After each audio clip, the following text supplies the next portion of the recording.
ठीक है, last class में कुछ प्रॉपर्टीज देखे थे अपन। एक था फ्री रेडिकल सब्स्टिट्यूशन रिएक्शन, जो कि एल्केन का सबसे इंपॉर्टेंट रिएक्शन है। तो एक प्रॉपर्टी हमने देखी थी फ्री रेडिकल सब्स्टिट्यूशन, है ना। हमने प्रॉपर उसका पूरा मैकेनिज्म समझा था कि कैसे चेन इनिशिएशन हो रहा है, कैसे प्रोपगेशन हो रहा है, और फिर कैसे टर्मिनेशन हो रहा है। ठीक है, दूसरा रिएक्शन हमने देखा था, क्या क्या देखे थे? ऑक्सीडेशन देखे थे क्या? हाँ, ऑक्सीडेशन वो भी तीन तरीके से ना। एक आपका अनकंट्रोल्ड था, यानी कि कंबशन था, उसमें भी एक कंप्लीट कंबशन था, दूसरा इनकम्प्लीट कंबशन था, जिसमें CO2 और H2O बन रहा था, जिसमें कार्बन ब्लैक बन रहा था या कार्बन मोनोऑक्साइड बन रहा था। और तीसरा हमने देखा था कंट्रोल्ड ऑक्सीडेशन से, जिससे हमने एल्डिहाइड्स बनाए थे, अल्कोहल बनाए थे, या एसिड बनाए थे, depending upon different different reagents, है ना। जो आप ऑक्सीडाइजिंग एजेंट लोगे उसके हिसाब से आपको एल्डिहाइड, अल्कोहल या एसिड मिल जाएगा। ठीक है, तीसरा क्या रिएक्शन देखा था हमने? आइसोमेराइजेशन, है ना। आइसोमेराइजेशन, जिसमें हमने बात की थी कि कैसे अपन एक एन एल्केन को, है ना, कैसे एक एन एल्केन को जो कि स्ट्रेट चेन एल्केन है, उससे हम उसके आइसोमर बना सकते हैं। जैसे कि हमने एक एग्जांपल देखा था कि हमने हेक्सेन को कन्वर्ट किया था, ये हमारा एन हेक्सेन था, इसको हमने कन्वर्ट किया था 2 मिथिल और 3 मिथिल पेंटेन में। ये बनाए थे दोनों प्रोडक्ट, AlCl3 HCl लिए थे साथ में, और ये प्रोडक्ट बन गया था। ठीक है, ये यही तीन प्रॉपर्टी हुई थी क्या? तो नेक्स्ट लिखना फोर्थ प्रॉपर्टी, एरोमेटाइजेशन, है ना। Aromatization as the name suggest, एक एरोमेटिक कंपाउंड बनाएंगे, यानी कि उसके पास या तो बेंजीन रिंग होनी चाहिए, तब आप उसको एरोमेटिक बोलते हैं। तो कम से कम यहां पर हमें 6 या 6 से ज्यादा कार्बन वाला कंपाउंड लेना पड़ेगा। आप 6 या 6 से ज्यादा नंबर वाला कार्बन वाला कंपाउंड एल्केन लोगे और उसको एरोमेटिक में कन्वर्ट कर देंगे, यानी कि बेंजीन बना देंगे उसको। ठीक है, तो लिखना इसमें एरोमेटिक, एरोमेटाइजेशन में alkanes containing 6 to 8 carbon atoms, alkanes containing 6 to 8 carbon atoms, alkanes containing 6 to 8 carbon atoms, when heated to about 773 Kelvin, alkanes containing 6 to 8 carbon atoms, when heated to about 773 Kelvin, under 10 to 20 atm pressure, under 10 to 20 atm pressure, in the presence of a catalyst, in the presence of a catalyst consisting of oxides of chromium, consisting of oxides of chromium, consisting of oxides of chromium, vanadium, chromium, vanadium, and molybdenum, oxides of chromium, vanadium, and molybdenum, supported over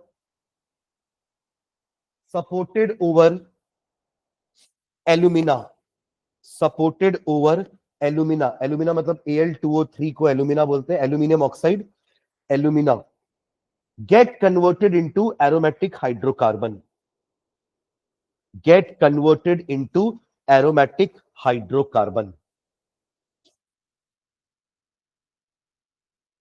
Full stop. This process which involves this process which involves this process which involves cyclization, which involves cyclization, क्योंकि आप अपने एक straight chain compound को एक cycle बना रहे हो, cyclisation, comma isomerisation,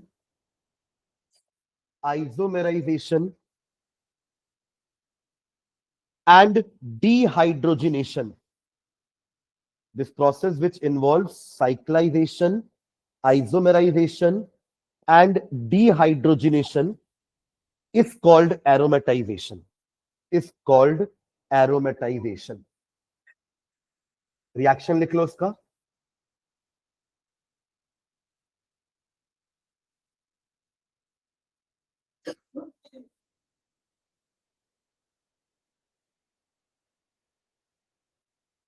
ये कौन सा कंपाउंड है हमारा? हाँ, ये बेंजीन है। बेंजीन तो C6H6 होगा ना। ये तो हेक्सेन ही तो है, बस मैंने घुमा के लिख दिया उसको। 6 कार्बन है ना, 1 3 4 5 6। CH3 CH2 CH2 CH2। अरे ये एन हेक्सेन ही तो है। ठीक है, साथ में कैटलिस्ट ले रहे हैं क्रोमियम का ऑक्साइड या वेनेडियम का ऑक्साइड एंड मोलिब्डेनम का ऑक्साइड, तीनों ले रहे हैं। Cr2O3 chromium, V2O5 vanadium and MO2O3 is molybdenum oxide, supported over alumina, साथ में एल्यूमिना। टेम्परेचर हमने लिखा है 773 kelvin and pressure is 10 to 20 ATM pressure. ठीक है, पहले क्या होगा देखो, पहले वो साइकिल बनेंगे, तो दोनों में से, इन दोनों में से एक एक हाइड्रोजन रिमूव हो जाएगा, तो यहां पर आपका डिहाइड्रोजिनेशन हुआ है और ये बन जाएगा पहले साइक्लोहेक्सेन। क्या बनेगा? साइक्लोहेक्सेन। ये आपका साइक्लोहेक्सेन हो गया, जहां पे हर जगह क्या है, CH2 CH2 CH2 CH2 CH2 CH2। हमने इन दोनों जगह का हाइड्रोजन हटाया है और यहां पे बन गई बॉन्ड, ये बन गया साइक्लोहेक्सेन। ठीक है, इसके बाद फिर से डिहाइड्रोजनेशन होने वाला है, हर में से एक एक हाइड्रोजन और रिमूव करेंगे, टोटल 6 हाइड्रोजन हो जाएंगे, यानी कि 3 हाइड्रोजन के मॉलिक्यूल, और ये बन जाएगा आपका बेंजीन। ठीक है, बना लो, इसका नाम नीचे लिख लेंगे साइक्लोहेक्सेन। देखो साइक्लोहेक्सेन और बेंजीन में फर्क है ना, वहां पर अल्टरनेट डबल बॉन्ड्स है, यहाँ पे सारी सिंगल बॉन्ड है। अगर आप बॉन्ड बनाना भूल जाओगे तो वो बेंजीन नहीं कहलाएगा, उसको हम साइक्लोहेक्सेन ही बोलेंगे। ठीक है, और ये आपका बेंजीन।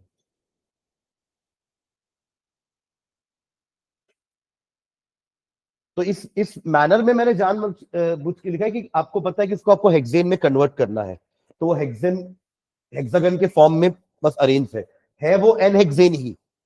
आप उसको खींचो ना, यहां से खींचो वहां से खींचो, तो वो 6 कार्बन लगातार आ जाएंगे, तो वो क्या कहलाएगा? हेक्सेन ही कहलाएगा, एन हेक्सेन। ठीक है, उसके नीचे नाम भी लिख देना, एन हेक्सेन है ये। डिहाइड्रोजिनेशन हो रहा है, डी मतलब रिमूवल, किसका हो रहा है? हाइड्रोजन का, तो प्रोसेस का नाम हो गया डिहाइड्रोजिनेशन। साइक्लाइजेशन हो रहा है, डिहाइड्रोजिनेशन हो रहा है, कंबाइनली अपन क्या बोल रहे हैं? एरोमेटाइजेशन।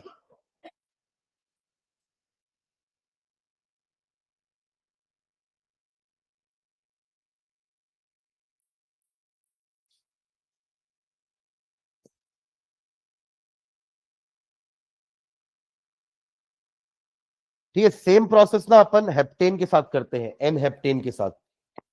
रिएक्शन लिखो नीचे फिर से, एन हेप्टेन ले लेना, ऐसे ही फैशन में बनाना, सुनो इधर, ऐसे ही फैशन में बनाना, एक ऊपर और बढ़ा दो बस, ये CH2 हो जाएगा और ऊपर बढ़ा देना CH3।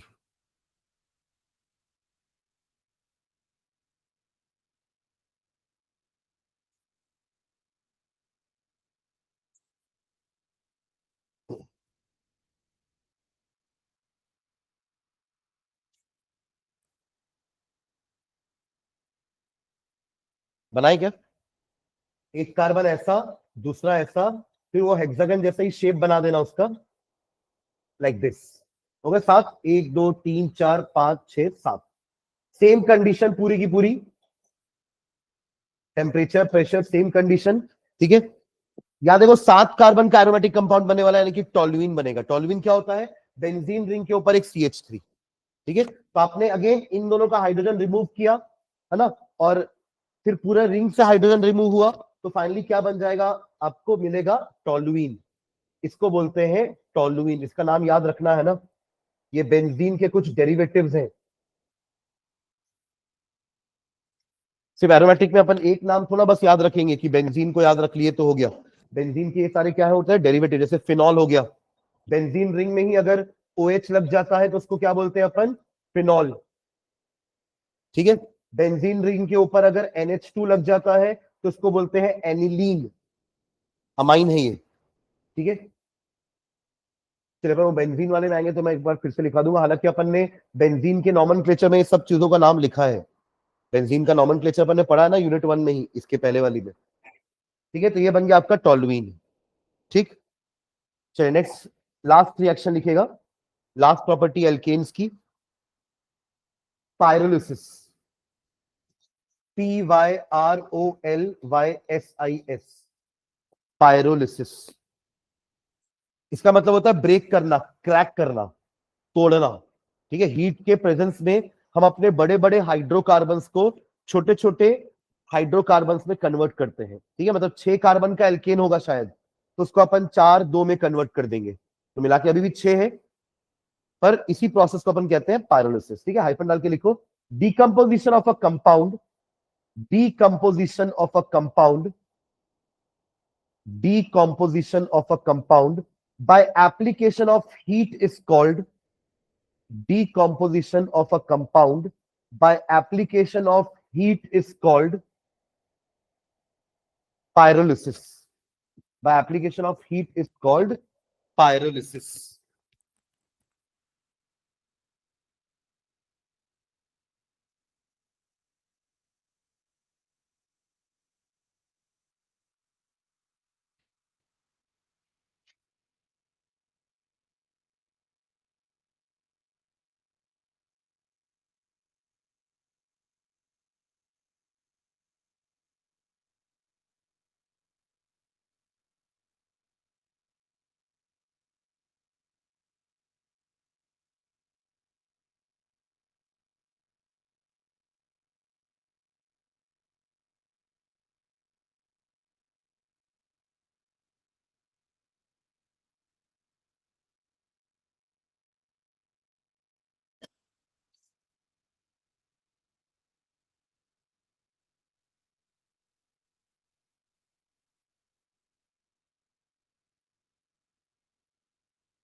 डेफिनेशन लिख लिया ना, decomposition of a compound by application of heat is called pyrolysis। इसमें हाइफन डाल के फुल स्टॉप डाल के लिखो, pyrolysis of higher alkanes, pyrolysis of higher alkanes, pyrolysis of higher alkanes to give a mixture of lower alkanes, pyrolysis of higher alkanes to give a mixture of lower alkanes, alkenes, etc. Pyrolysis of higher alkanes to give a mixture of lower alkanes, alkenes, etc. is called cracking. Is called cracking. Is called cracking। ठीक है, example लिखो एक, C6H14, इसका क्या नाम है?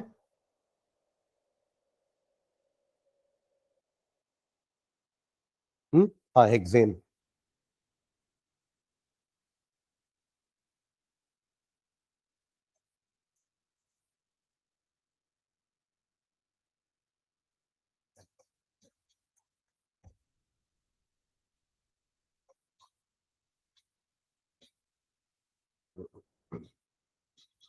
ये तीनों प्रोडक्ट लिखना ना, या तो ये मिलेगा या तो ये मिल सकता है, और तीसरा लिख रहा हूं C3H6। सबके नाम बताना, ठीक है, क्या क्या नाम है सबके, C2H4 प्लस CH4।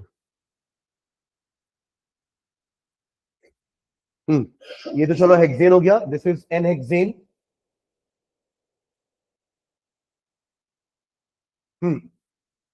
C6H12 क्या हो जाएगा? हेक्सीन, है ना। CnH2n मतलब एल्कीन होता है, 6 कार्बन का है, तो ये हो जाएगा आपका हेक्सीन। ठीक है, नेक्स्ट C4H8, ये 4 कार्बन का एल्कीन हो जाएगा, मतलब इसका नाम हो जाएगा ब्यूटीन। और ये क्या है? C2H6, कहां से प्रोपेन, 2 कार्बन है तो ब्यूट ईथ आएगा ना, और ये आपका एल्केन है इथेन, ये आपका हो जाएगा, हाँ ये होगा propene, then this will be ethene. अरे CnH2n समझो ना, डबल हो रहा है ना कार्बन, कार्बन जितना है उसका डबल हाइड्रोजन है, मतलब वो एल्कीन के बारे में बात कर रहे हैं अपन, ठीक है, ये हो जाएगा इथीन।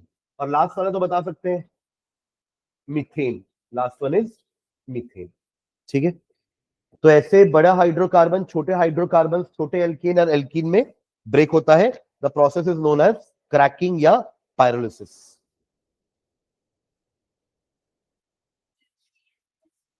हाँ प्रोपीन हुआ ना, देखो बैलेंसिंग भी होना चाहिए, ऐसा नहीं कि अपन हाइड्रोजन इधर उधर कम हो जाए, 6 4 10 4 14 ऐसा होना चाहिए 14, और 3 4 5 6 कार्बन 14 हाइड्रोजन, ठीक है।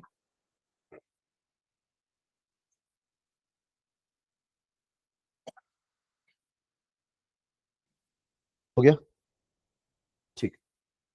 चलो एक लास्ट टाइम डालना इसमें, एल्केन्स में हेड लिखो, conformation of alkenes, conformations, conformations of alkene, conformations of alkanes.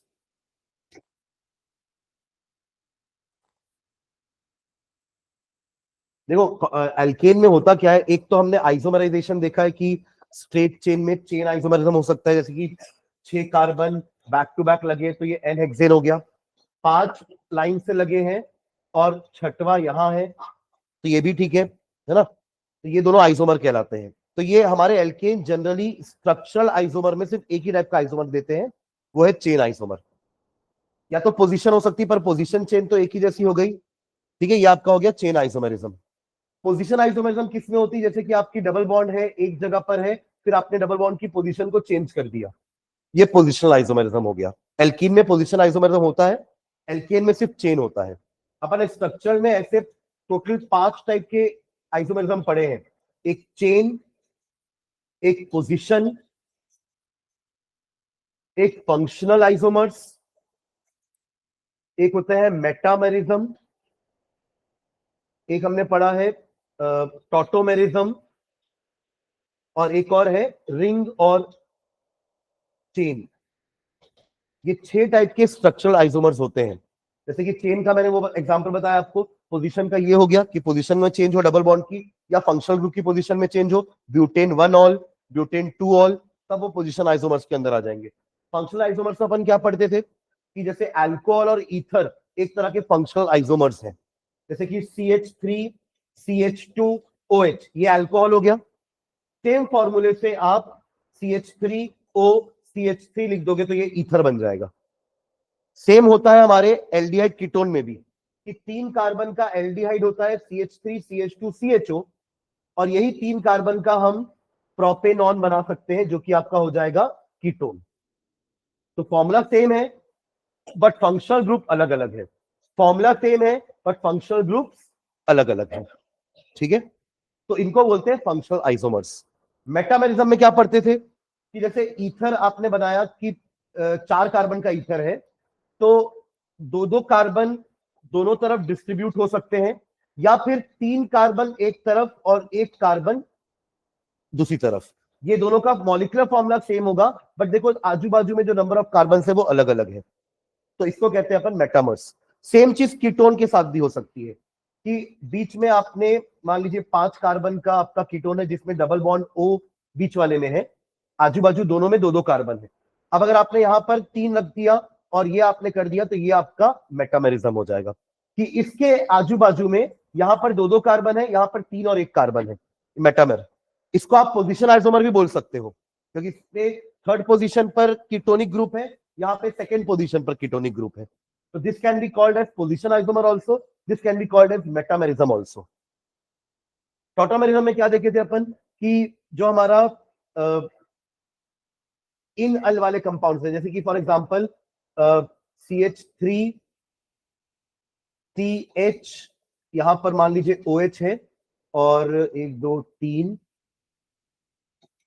कुछ इस तरीके से एक कंपाउंड है हमारे पास, जो कि ऑल है, ठीक है। और ऑल ना होकर के, एक सेकेंड, इन ऑल लिखता हूं मैं, ध्यान देना यहाँ पर, ये आपका CH2, ये डबल बॉन्ड, ठीक है। सब कार्बन की 4-4 बॉन्ड कंप्लीट है। इसमें होता क्या है, ये बॉन्ड अपनी पोजीशन चेंज करके यहां आ जाएगी, तो ये H इधर आ जाएगा, ठीक है। इससे होगा क्या, CH3C, इसमें क्या ज्यादा हो गया क्या बीच वाले में, ये नहीं रहेगा, ठीक है। हाँ, CH3C यहां आ जाएगी आपकी डबल बॉन्ड O के साथ, और यहां हो जाएगा CH3। तो ये आपका था इन ऑल, डबल बॉन्ड भी है तो इन आया, और एल्कोहल है तो ऑल आ गया, और ये आपका क्या बन गया, कीटोन, ओन। तो ऐसे हाइड्रोजन के पोजीशन चेंज करने से, हाइड्रोजन की पोजीशन चेंज करने से हमारा कंपाउंड दूसरा आ गया, इसको कहते हैं अपन टॉटोमेरिज्म। और लास्ट था रिंग चेन। अब जो एल्कीन बनाते हैं, मान लीजिए प्रोपीन आपने बनाया, CH3CH डबल बॉन्ड CH2, तो इसका साइक्लोप्रोपेन जो बनेगा उसका फॉर्मूला भी सेम होगा। इन शॉर्ट दोनों का जनरल फॉर्मूला सेम होता है, CnH2n, एल्कीन का भी और साइक्लो एल्केन का भी। तो मॉलिक्यूलर फॉर्मूला सेम, स्ट्रक्चर अलग, इन्हीं को तो अपन स्ट्रक्चरल आइसोमर्स कहते हैं। तो ये 6 प्रकार के स्ट्रक्चरल आइसोमर्स अपन ने इसके पिछले चैप्टर में पढ़े हैं, जिसमें एल्केन सिर्फ चेन आइसोमरिज्म शो करता है, ठीक है, कि नंबर ऑफ कार्बन चेन में अलग अलग हो सकते हैं। देखो इसी का अपन ऐसा ही बना सकते हैं कि स्टेट चेन में 3 कार्बन, चौथा इधर, पांचवा इधर, ये छठवां, ये 3 आइसोमर बन गए इसके, सभी चेन आइसोमर्स हैं। समझ में आ रहा है, यहां पोजिशन आइसोमर्स हो रहे हैं, और बाकी मैंने आपको 4 एक्सप्लेन किए, ठीक है।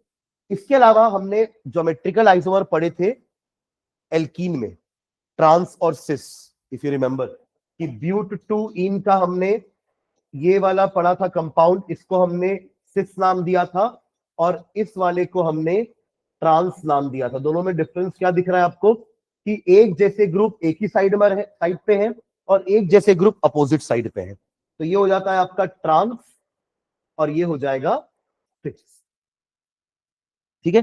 कॉन्फर्मेशन एक और टाइप का आइसोमेरिज्म है जो अभी आपने लिखा है, ठीक है। कॉन्फर्मेशन एक और टाइप का आइसोमेरिज्म है, जाके क्या हो रहा है, मान लीजिए ये बॉन्ड है दोनों कार्बन के बीच की, सिंगल सिंगल बॉन्ड होती है, यहाँ पे एक कार्बन है, यहाँ दूसरा कार्बन है, और इन कार्बन में हाइड्रोजन भी लगे हुए हैं, ठीक है। तो ये कार्बन अपने एक बॉन्ड के अलोंग में ऐसे पूरा घूम सकते हैं, मैं हाथ पूरा नहीं घुमा पा रहा हूं, पर वो कार्बन पूरे घूम जाएंगे। देखिए बॉन्ड एक सिंगल है तो वो पूरा आराम से घूम जाएंगे, एकदम पूरा घूम के पूरा ऐसा रोल मार लेंगे, ये वाला भी, ये वाला भी। इसको बोलते हैं अलग अलग कॉन्फॉर्मेशन बनाना। मान लीजिए कि इसमें मैंने ये वाला भी आप लोग को बताया था, आप लोग को याद नहीं होगा। मान लीजिए एक कार्बन में ऐसे 3 हाइड्रोजन लगे हुए हैं लाइक दिस, है ना, ये यहाँ पर दूसरे ऐसे 3 लगे हुए हैं। इसको मैं टेढ़ा बना के दिखाता हूं आपको, दोनों अलग अलग दिखेंगे ऐसे, ठीक है। अब ये घूमेगा, तो मान लो ये अभी नहीं घूम रहा है, ये घूमा, तो घूम करके ये वाला तो ऐसे ही दिखेगा आपको, बड़ा पीछे वाला मान लीजिए घूम करके ये सिंगल नीचे चला गया, डबल ऊपर आ गया है, तो अब आपका कार्बन ये वाला कैसे दिखने वाला है, ऐसे। तो मॉलिक्यूलर फॉर्मूला दोनों का सेम है, बट दोनों में डिफरेंस क्या आ गया, यहाँ पे दोनों में जो डिस्टेंस होता है वो सबसे मिनिमम है। आप इन दोनों हाइड्रोजन के बीच का सबसे मिनिमम डिस्टेंस है ये, और यहाँ पे ये डायगोनली में चला गया है, तो अब ये डिस्टेंस सबसे मैक्सिमम हो गया, इसका इसके साथ डिस्टेंस मैक्सिमम हो चुका है, इसका इसके साथ डिस्टेंस मैक्सिमम हो चुका है। ये चेंज आया है, समझ रहे हैं क्या। पहले क्या थे, तीनों आमने सामने थे, तो अपना डिस्टेंस इन दोनों का सबसे मिनिमम, इससे पास ये नहीं आ सकते, ये 2 हाइड्रोजन एटम इससे पास नहीं आ सकते, ये मिनिमम डिस्टेंस है उन दोनों के बीच का। पर अगर ये ऐसे ही रहे और ये घूम के ऐसे चले जाए, तो अब इन दोनों का मैक्सिमम डिस्टेंस हो गया, इससे दूर वो नहीं जा सकते। इस टाइप के आइसोमेरिज्म को अपन कॉन्फर्मेशंस बोलते हैं, या कहते हैं रोटामर्स। क्या बोलते हैं, रोटामर्स। है आइसोमर ही, बट क्योंकि रोटेट होकर के ये चीज कर रहे हैं तो उनको बोलते हैं अपन रोटामर्स या रोटेशनल आइसोमर्स, शॉर्ट फॉर्म में रोटामर्स। अब ये चीज ना हमारे वो नहीं कर सकते, कौन, एल्कीन। क्यों, देखिए एल्कीन में इनके अलावा ऊपर और भी बॉन्ड है, डबल बॉन्ड है ना, तो ऊपर पाइप साइड वाइज है, तो वो घूम ही नहीं पाएंगे, बस इतना ही घूम के रह जाएंगे, क्योंकि ट्विस्ट नहीं कर पाएंगे ना पूरा। अब समझ लो मैं क्या बोल रहा हूँ, मतलब आप ऐसा समझिए कि यहाँ पर 2 पेन है, मतलब, तो आप उसको एक पूरे तरीके से घुमा नहीं पाओगे जैसे यहाँ पे हो रहा है। तो रोटामेरिज्म सिर्फ कौन शो करेगा, सिंगल बॉन्ड वाले। डबल बॉन्ड वाले एक पर्टिकुलर डिग्री तक ही रोटेट कर पाएंगे, पूरा फुल 360 डिग्री रोटेशन नहीं कर पाएंगे, तो उनमें हम रोटामेरिज्म नहीं पढ़ेंगे। बट यहाँ पे अपन को रोटामर्स पढ़ना है, इन्हीं को अपन कॉन्फर्मेशन बोलते हैं, ठीक है। चलो डेफिनेशन लिखना कॉन्फर्मेशन की। The infinite number of, infinite number क्यों बोल रहे हैं, क्योंकि देखो मैंने तो आपको एक्सट्रीम बता दिया। मान लीजिए ये यहां पर है और ये थोड़ा सा इधर घुमा, फिर ये और नीचे घुमा, ऐसे घूमते घूमते घूमते घूमते यहां तक आने में बहुत सारे स्ट्रक्चर बन सकते हैं। ठीक है, the infinite number of, the infinite number of momentary arrangements, the infinite number of momentary, momentary मतलब कुछ पल के लिए है वो अरेंजमेंट, हमेशा वो परमानेंट वैसे नहीं रहेंगे, और हो सकता है वो चेंज हो जाए तुरंत, मोमेंट कुछ मोमेंट के लिए है वैसा arrangement. The infinite number of momentary arrangements of the atoms, the infinite number of momentary arrangement of atoms in space, atoms in space, atoms in space which result through rotation, हुआ क्यों है, because of rotation, which result through rotation, which result through rotation about a single bond, which result through rotation about a single bond, single bond में ही होगा, याद रखना ना, क्योंकि double bond triple bond वाले ऐसे फ्री रोटेशन नहीं कर पाएंगे अपने एक्सिस के अलोंग। सुन रहे हैं क्या, क्योंकि आप सोचो ना अगर ये ऐसे ही है और ये घूम रहा है तो डबल बॉन्ड ट्विस्ट नहीं हो जाएगी ऊपर वाली, और यहाँ पे तो सिंगल ही है, वो सिंगल घूमता रहेगा वहां। और ट्विस्ट होने का कारण भी है क्योंकि डबल बॉन्ड सिर्फ ऊपर पाई क्लाउड नहीं होता, नीचे भी पाई क्लाउड होता है। हमारा जो ये दो पी ऑर्बिटल होते हैं ये ऐसे आपस में जुड़े रहते हैं, तो ये कैसे घूमेगा ऐसे, ठीक है, मतलब एक हद तक घूम पाएगा, फिर ये तो ट्विस्ट हो जाएगा। तो which result through a rotation about a single bond are called conformations, are called conformations। और इसका एक और नाम लिखेंगे, और रोटेशनल आइसोमर्स, और रोटेशनल आइसोमर्स, और सिंपली रोटामर्स, रोटामर्स, रोटामर्स। ठीक है, ऐसे इनफाइनाइट नंबर ऑफ कॉन्फ़िगरेशन बन सकते हैं, बट अपन दो ही पढ़ेंगे, कौन सा, दोनों एक्सट्रीम वाले, या तो ये पूरा रोटेट करके सीधा हो जाए या तो दोनों ऐसे ही रहे, तो इसको बोलते हैं अपन एक्लिप्स। ये वाला कॉन्फर्मेशन कहलाता है एक्लिप्स और ये वाला कहलाता है स्टैगर्ड। ऐसे इनफाइनाइट नंबर बनेंगे पर हम एक दो एक्सट्रीम पोजीशंस ले रहे हैं जहां पे ये सब अपने अपने एक जैसे वालों के साथ सबसे मिनिमम डिस्टेंस में है, और यहाँ ये सब एक दूसरे अपने वालों के साथ मैक्सिमम डिस्टेंस पे है। ठीक है, हाँ, हाइफन डाल के लिखो नीचे लाइन में।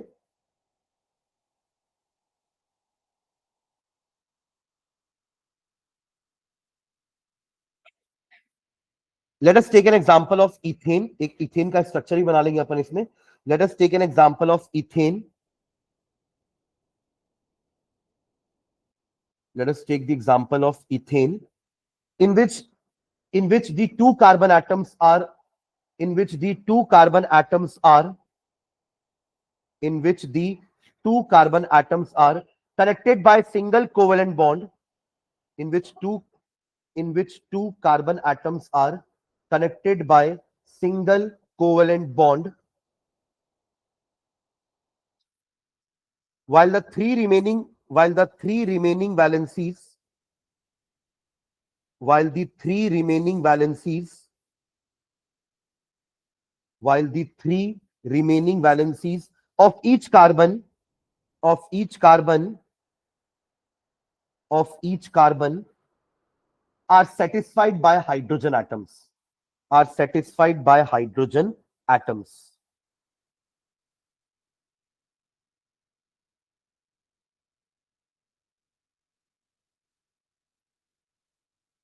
ठीक है, नेक्स्ट लाइन में लिखा, two important conformations of ethane are, two important conformations of ethane are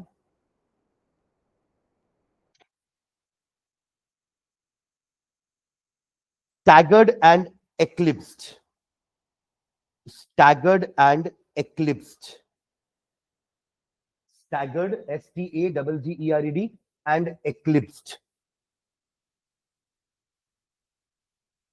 ठीक है, दोनों का डायग्राम बना लेते हैं।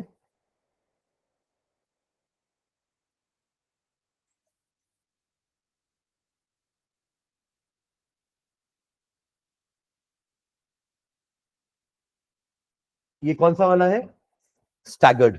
है ना। और ये जो फॉर्मूला मैं बना रहा हूं ना, ये कहलाता है आपका 100 हॉर्स प्रोजेक्शन। सीसॉ जैसा होता है ना, 100 हॉर्स प्रोजेक्शन बोल रहे हैं इसको अपन। एक ये हो गया, और एक एक्लिप्स वाले में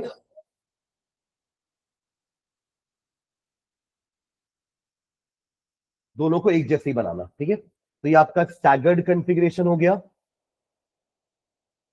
और ये आपका हो गया एक्लिप्स। एक्लिप्स,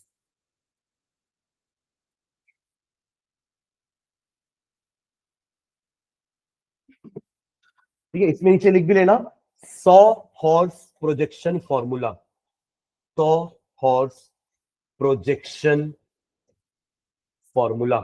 एक और तरीके से हम इन दोनों को रिप्रेजेंट कर सकते हैं।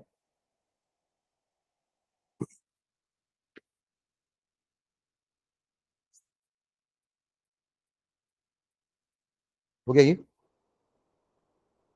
तो यही बना देता हूं, देखो। इसका फ्रंट व्यू अगर मैं देखूंगा ना, तो जैसा दिखेगा ना, उसको अपन एक और फॉर्मूला बोलेंगे जिसका नाम है न्यूमैन प्रोजेक्शन फॉर्मूला।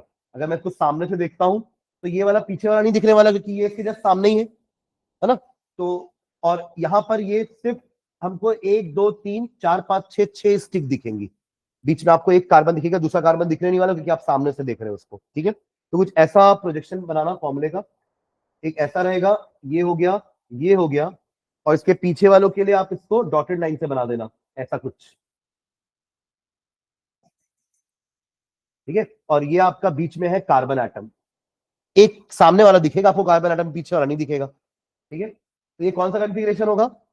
स्टैगर्ड वाला, ठीक है। स्टैगर्ड है, बट फॉर्मूला कौन सा है? New man projection formula, new man projection formula,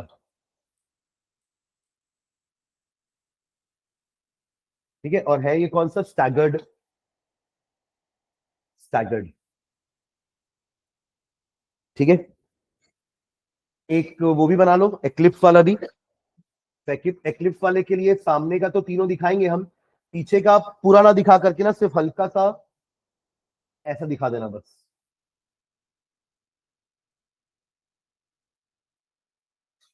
ये आपका एटम, एक्लिप्स।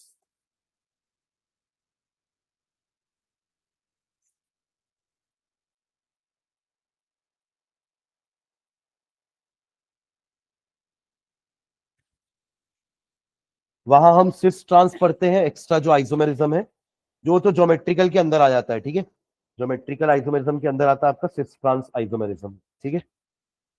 चलिए, ये इतना हुआ आपका एल्केन के बारे में। नेक्स्ट हिंट डाल लेना, एल्कीन्स। एल्कीन्स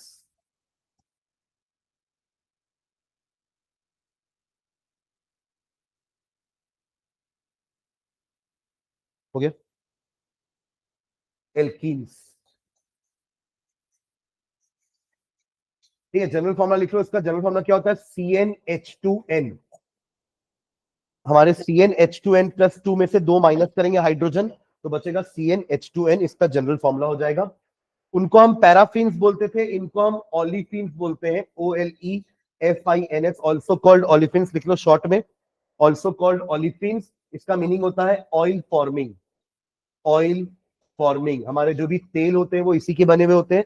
इसी को तो फिर घी में कन्वर्ट करते हैं ना, हाइड्रोजनेशन करवा के वनस्पति घी बनाते हैं फ्रॉम वेजिटेबल ऑयल। तो ये ऑयल फॉर्मिंग हमारे कंपाउंड्स होते हैं, एल्कीन्स, ठीक है।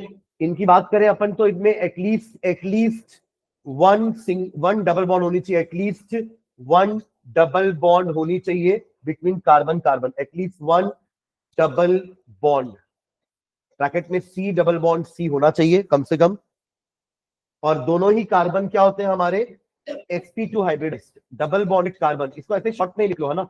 Double bonded carbon are, double bonded carbon जो होते हैं are sp2 hybridised, sp2 hybridised, sp2 hybridised, ठीक है।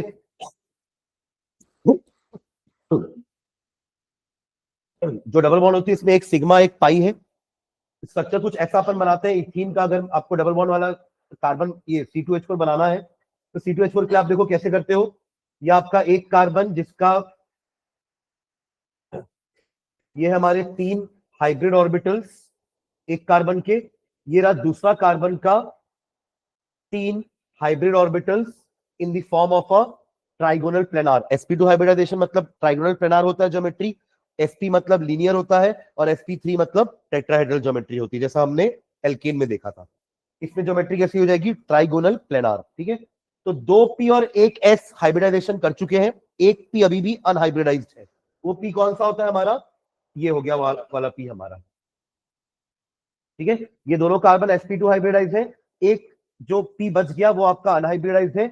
ये दोनों मिलके बना रहे हैं सिग्मा बॉन्ड, और ये दोनों साइडवाइज ओवरलैपिंग करके बनाएंगे पाई बॉन्ड। ठीक है, तो पाई बॉन्ड आपको ऐसे ऊपर अवेलेबल मिलेगा, ऊपर एक इलेक्ट्रॉन क्लाउड आपको पाई का, और नीचे भी एक इलेक्ट्रॉन क्लाउड पाई का आपको मिलेगा, और इस पे हमारा कोई भी इलेक्ट्रोफाइल आकर के अटैक कर सकता है।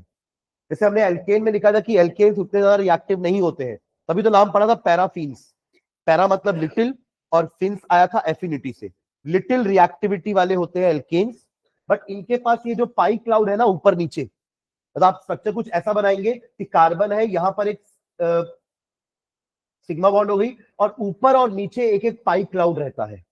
इस पाई इलेक्ट्रॉन क्लाउड में कोई भी इलेक्ट्रोफाइल आकर के अटैक कर सकता है, इसलिए हमारे एल्कीन्स हाईली रिएक्टिव होते हैं towards electrophilic addition, not substitution. वो सब्स्टिट्यूशन कौन शो करते थे? एल्कीन्स।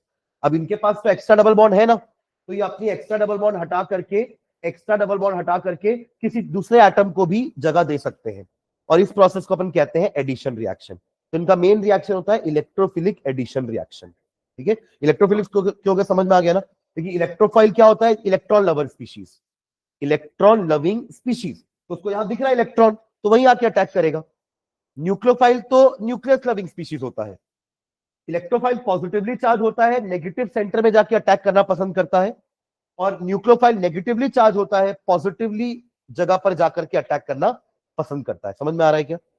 या आप ये भी बोल सकते हो कि ये न्यूक्लियोफिलिक सेंटर है, क्योंकि न्यूक्लियोफाइल मतलब नेगेटिवली चार्ज हो गया। ये न्यूक्लियोफिलिक सेंटर है जहां पे ये इलेक्ट्रोफाइल आकर के अटैक करेगा, और न्यूक्लियोफाइल इलेक्ट्रोफिलिक सेंटर पे जाकर अटैक करते हैं। ठीक है, डायग्राम बना लो ये वाला। ये आपका इथीन का डायग्राम बनाया मैंने, C2H4 इलेक्ट्रोफाइल।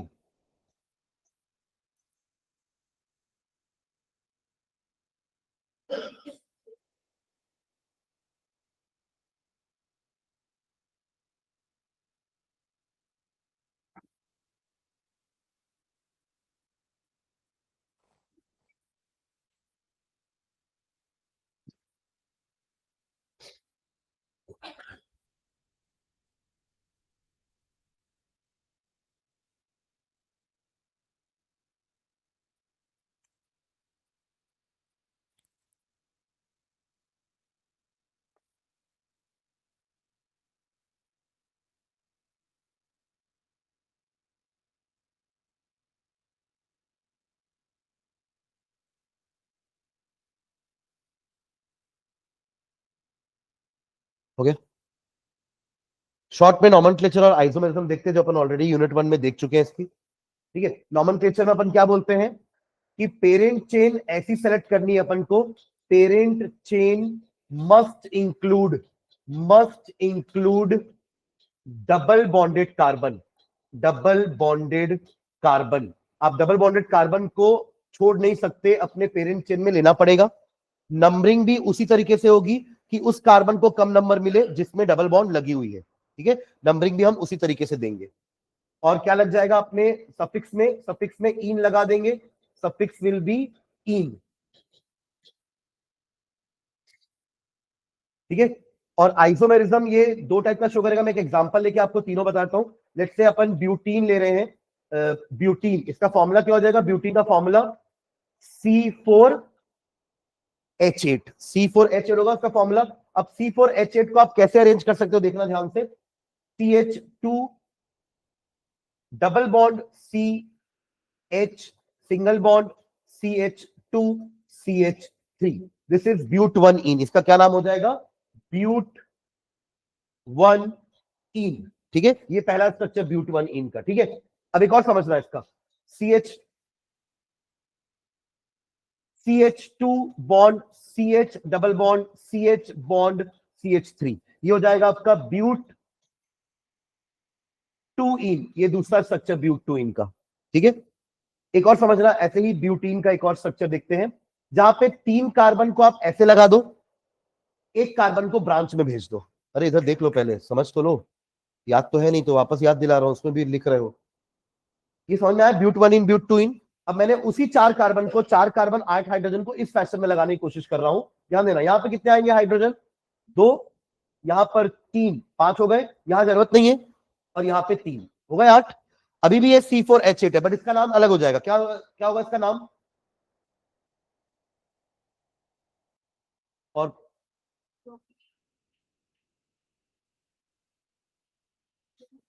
2 मिथिल prop 1 इन, 2 मिथिल prop 1 इन। देखो आपका मैं नाम पूछूं तो आप तुरंत बता देते हो ना, क्योंकि आपको पता है कि पहले नाम बोलना है, उसके बाद सरनेम बोलना है। तो जब भी इनका नाम भी पूछा जाए तो पहले आप समझो कि इसका प्रीफिक्स पहले आता है, सफिक्स बाद में आता है। प्रीफिक्स क्या होता है, स्ट्रेट चेन के अलावा जो भी कार्बन मौजूद है वो प्रीफिक्स में जाता है। तो पहले प्रीफिक्स बोलना है, बाद में प्रॉप प्रॉप करना है। समझ रहे हैं कि वो वर्ड रूट तो बाद में आता है ना, ठीक है क्या। तो 2 मिथिल prop 1 इन इसका नाम हो जाएगा। ठीक है, एक और बना रहा हूं सेम, है ना। वो हो जाएगा आपका कुछ इस तरीके से, CH3 और एक और अभी जो मैंने आपको 6 ट्रांस बताया था उसी को वापस से रिपीट कर रहा हूं मैं। ये सभी का फॉर्मूला, ये तीसरा स्ट्रक्चर हो जाएगा हमारा, ये चौथा स्ट्रक्चर हो जाएगा, और ये पांचवा, ये सभी का फॉर्मूला C4H8 ही है। समझ रहे हैं क्या, सभी का फॉर्मूला क्या है, C4H8, पर सबके नाम अलग अलग है। ब्यूट 1 इन, ब्यूट 2 इन, 2 मिथिल prop 1 इन। 1,2 कौन बोल रहा था, ये लगातार चारों कार्बन है। नो 1,2 कोई ब्रांच नहीं है इसमें, समझ रहे, तेरह मेरा लगाने से ब्रांच थोड़ी ना हो जाती है। आप देखो कंटिन्यूटी में है चारों कार्बन, यहां पे भी कंटिन्यूटी में है चारों कार्बन, देखो ये। ठीक है, इसका नाम हो जाएगा सिस ब्यूट 2 इन, और इसका नाम हो जाएगा, अपोजिट में है तो ट्रांस ब्यूट 2 इन। मैंने आपको एक एग्जांपल से इसके सारे आइसोमरिज्म समझा दिए हैं। Structure number 1 and 2 are called position isomers. Structure number 1 and 2 are called position isomer. Structure number 1 and 3 या 2 and 3 are called chain isomers. Carbon का फर्क है ना, यहाँ पे स्टेट चेन में 4 कार्बन है, यहाँ पे स्टेट चेन में 3 ही कार्बन है। And these two are geometrical isomers, cis and trans. ठीक है, तो चलो बना लो एक एग्जांपल लेके, आइसोमेरिज्म को अपन इसी में समझा देते हैं। आप पांचों स्ट्रक्चर बना लो, पांचों के नाम लिख लो, फिर मैं नीचे लिखवा देता हूं कि 1 और 2 क्या है, 2 और 3 क्या है, 4 एंड 5 क्या है।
एल्केन में प्रैक्टिकल आइसोमरिज्म नहीं हो पाता है ना, तो एल्केन में एक्स्ट्रा आइसोमर कौन सा पढ़ा हमने, रोटामर, और इसका एक्स्ट्रा आइसोमर क्या है, ज्योमेट्रिकल वाला cis trans.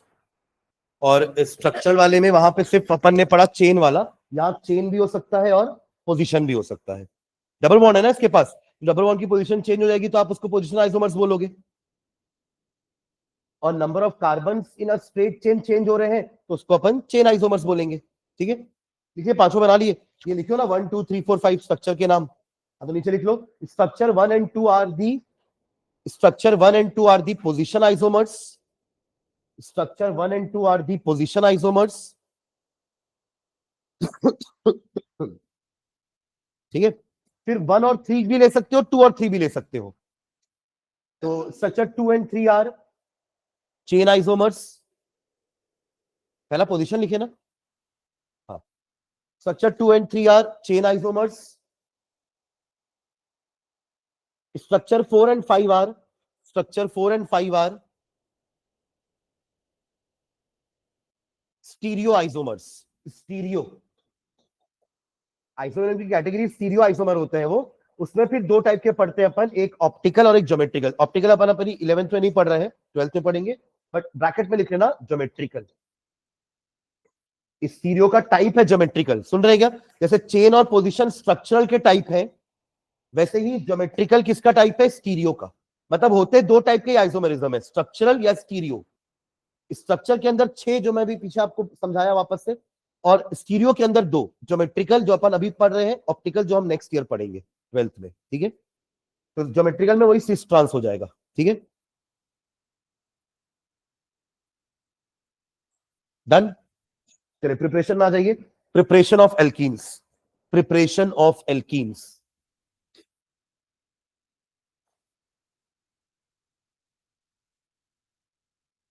Preparation of alkenes,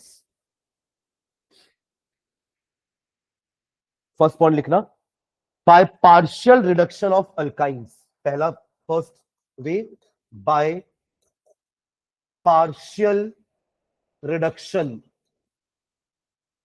reduction का मतलब हाइड्रोजन का एडिशन, पार्शियल का मतलब आधा, अधूरा। ठीक है, bye partial reduction of alkynes. देखो उसका मीनिंग क्या है, पूरा वर्ड का मीनिंग समझना। अगर आपने, जैसे मैं एग्जांपल ले लेता हूं, लेट्स से इथाइन ले लेते हैं। इथाइन, इथाइन लिया हमने, इसको इथीन में कन्वर्ट करना है अगर मुझे, तो कितने हाइड्रोजन लगाने पड़ेंगे? तो मतलब आप फुल रिडक्शन कर दोगे तो ये इथेन में भी कन्वर्ट हो सकता है, हाँ या ना? Am I clear? इसलिए फुल रिडक्शन नहीं कर रहे, पार्शियल कर रहे हैं, क्योंकि मुझे उसको कहां रोकना है? इथीन तक ही रोकना है, इथेन नहीं बनाना है। इथेन तो अपन बना चुके हैं पीछे, वहां भी पहला मेथड यही था ना, फ्रॉम अनसैचुरेटेड हाइड्रोकार्बन। मतलब आप ये सोचिए कि एल्केन को बनाने के लिए हमने एल्कीन और अल्काइन का यूज किया, एल्कीन को बनाने के लिए अल्काइन का यूज कर रहे हैं, उससे एक ज्यादा बॉन्ड वाला कार्बन। एल्केन के लिए डबल और ट्रिपल उससे ज्यादा बॉन्ड बॉन्ड वाले हो गए, एल्कीन के लिए क्या हो जाएगा? अल्काइंस। और दोनों में कर क्या रहे हैं? रिडक्शन। हाइड्रोजन ऐड कराते जाओ, एक एक बॉन्ड टूटती जाएगी। तो आपको अगर अल्काइन को एल्केन बनाना है तो आपको 2 मॉलिक्यूल लगेंगे हाइड्रोजन के, बट अभी एक ही मॉलिक्यूल से काम हो जाएगा। इसी को बोल रहे हैं पार्शियल रिडक्शन। कंप्लीट रिडक्शन नहीं करना है, कंप्लीट करोगे तो इथेन बन जाएगा, एल्कीन। ये एल्कीन का प्रिपरेशन थोड़ी ना है, ये एल्कीन का प्रिपरेशन है, समझ रहे हैं क्या? ठीक है, तो bye partial reduction of alkyne, hyphen डाल के एक लाइन लिखना है इसमें,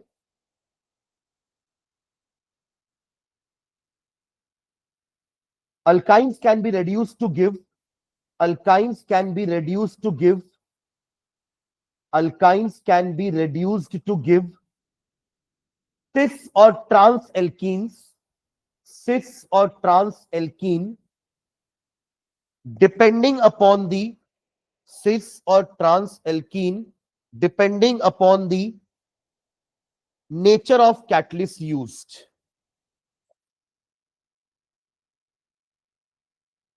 Alkynes can be reduced to cis or trans alkenes depending upon the nature of catalyst used, depending upon the nature of catalyst used. सीधा रिएक्शन लिख लो।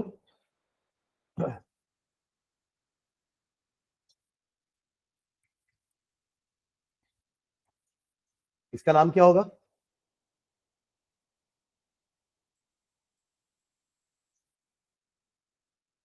क्या butene, और कौन सा ब्यूटाइन है वो, मतलब सिर्फ ब्यूटाइन लिख के छोड़ दोगे? पोजीशन तो बताओ, डबल बॉन्ड कहां पर है? ब्यूटाइन तो मैं ऐसा ही बना सकता था, तो इन दोनों में अंतर है कि नहीं? ब्यूट टू आइन, क्या नाम हो जाएगा उसका? ब्यूट टू आइन, ठीक है। इसी का अपन दो तरीके से रिडक्शन करवा रहे हैं, अलग अलग कैटलिस्ट लेकर के।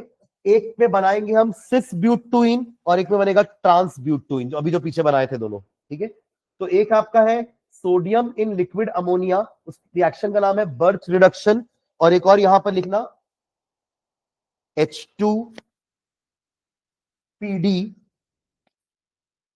CaCO3 प्लस सल्फर, इसका नाम है Lindlar's catalyst, LINDLAR Lindlar's catalyst. और यहां बनेगा आपका एक जगह सिस एक जगह ट्रांस, यहां बन रहा है सिस वाला, यानी कि कुछ इस फैशन में आपके कार्बन लग जाएंगे, और यहां बना देना ट्रांस वाला।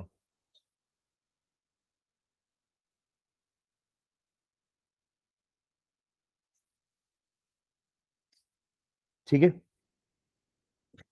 हाइड्रोजन पैलेडियम कैल्शियम कार्बोनेट, साथ में सल्फर। सल्फर पॉइजन करता है, पॉइजन मतलब क्या होता है? वो आपके कैटलिस्ट के रिएक्शन को रोक देगा, कि हो गया है वो एल्कीन तक पहुंच गया है, अब काम रोकना है, पार्शियल रिडक्शन, ठीक है। ये हो गया आपका bute two ene, bute two ene, this will be trans bute two ene, and this will be cis bute two ene. तो डिपेंडिंग हमारा आपको क्या बनाना है, सिस बनाना है कि ट्रांस बनाना है, आप वो रिएजेंट ले सकते हो और आपको सिस या ट्रांस मिल जाएगा, ठीक है।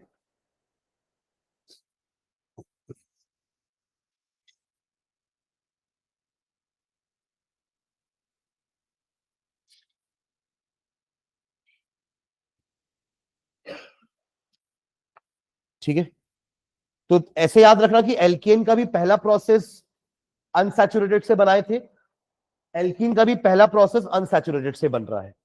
वहां दूसरा किससे बनाए थे? अल्किल हालाइट से, अल्किल हालाइट की हेल्प से बनाए थे, वही वुड्स रिएक्शन और गिगनार्ड वाला। यहां पे भी सेकेंड प्रोसेस अल्किल हालाइट का ही होगा। तो अगला रिएक्शन लिख लो, second from alkyl halides, second लिख लेना, from alkyl halides. Alkyl halide की हेल्प से हम बनाने वाले हैं एल्कीन, फ्रॉम अल्किल हालाइट्स, ठीक है। आप लोग मुझे बताना क्या करना होगा, ठीक है। ये रहा एक अल्किल हालाइट, एक एग्जांपल ले रहा हूं अल्किल हालाइट का, ध्यान से देखना, इसका नाम बताना मुझे, ठीक है। इसका नाम क्या है, इस अल्किल हालाइट का नाम? ब्रोमो, ब्रोमोइथेन, ठीक है, ब्रोमोइथेन, ठीक है। अब इससे मुझे बनाना है इथीन।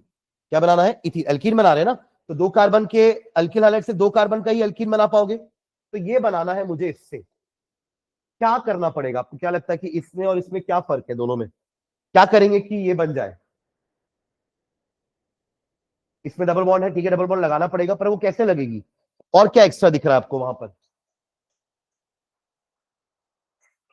क्या एक्सेस है? और एक हाइड्रोजन। समझ में आ रहा है क्या बोल रहा हूं मैं? उस कंपाउंड में जिससे हमको एल्कीन बनाना है, उसके पास एक हाइड्रोजन और एक ब्रोमीन एक्स्ट्रा है। अगर ये दोनों नहीं होते तो ये बन जाता। तो बस इन दोनों को हटाना है, we have to remove hydrogen and bromine. The process is known as, removal के लिए क्या वर्ड यूज करते हैं? डी।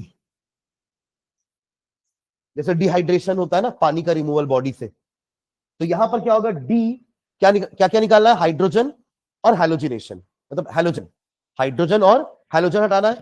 तो डी हाइड्रो, हाइड्रो वर्ड आया हाइड्रोजन से, and halogenation, D hydro halogenation हमारे प्रोसेस का नाम होगा। समझ रहे हैं क्या? तो हमें मिल जाएगा एल्कीन, ठीक है। चलो उसको नेक्स्ट क्लास में लिखते हैं फिर, ठीक है।